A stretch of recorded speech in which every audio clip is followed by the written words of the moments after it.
happy for our players.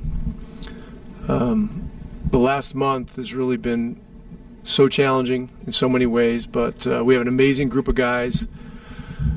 They continue to fight through thick and thin. Pascal Siakam is, one of the favorite players I've ever been around at any level. He's just amazing. And he put his stamp on this game with his will. The play at the end when he made the shot for us to go up one was a huge play. And there were a lot of amazing things. I mean, this whole period has been, these tantalizing, you get ahead and you fall behind, and then it's really difficult. I was pretty sure that the shot with 0.3 on the shot clock didn't count, so I knew we weren't up 4. And then all of a sudden it looked like we might be up 4, and then we were down 2 or 3. And so, but the guys hung in, made some amazing loose ball plays to come up with the win. So very happy for them. And it was a month ago today we won our last game, so it's been a very difficult month. Coach, congratulations on the 1,000th win. Thank you. I look at a lot of names on that list that are peers of yours. Greg Popovich, Don Nelson, Jerry Sloan, George Karl, Doc Rivers, a lot of names on that list. I'm curious, have you had time to sit and reflect on that win? And are there, as I'm mentioning some of those names, do any memories with any of those guys that I mentioned come to mind? Yeah, I'm pretty sure all the guys on the list are guys that I know well. I came in as a head coach in 2001 when a lot of those guys were still coaching, and coached against a lot of them for many years, and have such great respect for all of them.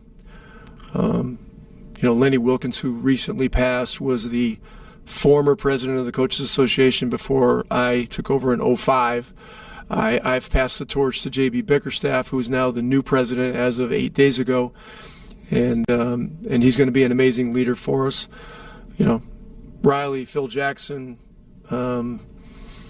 George Karl, Rick Adelman. These guys are all, they weren't just competitors, they became friends of mine over the years. And I've missed some Doc Rivers, who's right up in the Hall of Fame ballot. It's time to get him in the Hall of Fame. And so, hey, I'm just very blessed. I just talked to our owner, Herb Simon, him and his son, Sean. They landed back in California today. They were home for a while. And they've been living and dying during the streak as well. And this whole thing's never been about me and getting a milestone win. It's about our organization, our franchise. And, I just, as it's gotten tougher and tougher, I've just leaned into thinking more about gratitude for the things that we have. We have great people. We have terrific players. We have some guys that are really on the mend. I'm fortunate to work with Kevin Pritchard, Chad Buchanan, Ted Wu. These guys are amazing people and very smart and very have great ingenuity with the roster. One of our challenges is the roster is so meticulously put together that if we're without 1 or 2 or 3 pieces, it becomes much more difficult because the pieces are so dependent on one another. But tonight was one of 7 times this year we figured out a way, and so it's a great win. Charlotte's a team that's obviously on the rise, on the come. They're physical, they're smart, they're tough. They have a great young coach in Charles, and fortunately they played last night. Probably took a little bit out of them, but very proud of our guys. As a follow-up question, it's been a while since you've been able to string a win together, and congratulations. I'm curious, can you kind of, circle back to a time in your coaching career where you had a similar situation, and what was your mental and what was the outcome after that? No, I don't want to get into some of the down years that I've had with organizations. I've been through some rebuilds. I've been through 3 or 4 rebuilds, and those are challenging. Because you have to maintain a standard while developing and making sure that the guys are getting the minutes. That's not what we're doing here.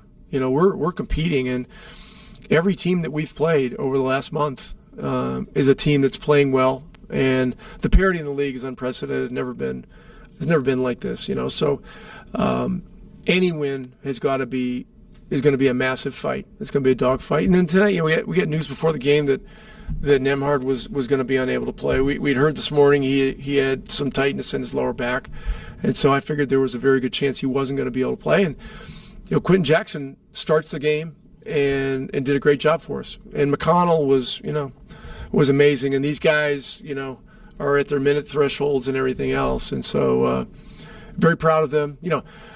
Ethan Thompson takes 2 charges in the first half, which are really amazing momentum plays. Furphy's tough and runs around crazy, and he rebounds and he makes things happen. And same thing with Shep, and Walker did some good things too. So, and then Tony Bradley. I mean, we waived the guy on Monday. Today's his birthday, so happy birthday to him. The guy had an incredible game. He was a real force on the inside. And he signed a contract to be back with the team today. So thankful for him and happy for him. Rick, one final thing for you. You also join a trio now of coaches who have won 1,000 games. You've won a title as a coach and a player. You join Pat Riley and Phil Jackson. So just 3 of you. What does that mean to you? Well, these guys are great friends. And, Pat Riley in particular was a guy back in 2006, 2007, when I'd first become president of the Coaches Association, that really helped us get a pension increase. Lenny Wilkins had been in that position for 17 or 18 years and been unable to get anything done. Pat, in his relationship with Mickey Arison, who was the chairman of the Board of Governors at the time, met with me and Michael Goldberg, the then executive director, and laid out a plan that if we could get costs reasonable, that Mickey would carry the torch. And that increase, and it was at the time it was from 125 to 160, was a huge increase. And then other things have happened since then. But Pat's been a great friend on a lot of levels and a mentor, and Phil has as well. So these guys are the best of the best. I'm privileged to even be mentioned. It's one of 3. No one's ever come up with that one before. But look, I'm just thrilled for our players tonight and our organization and our fans. I mean, people have been living and dying with us over the last month, and it's been tough. And I believe it's been galvanizing for us. Okay, thank you.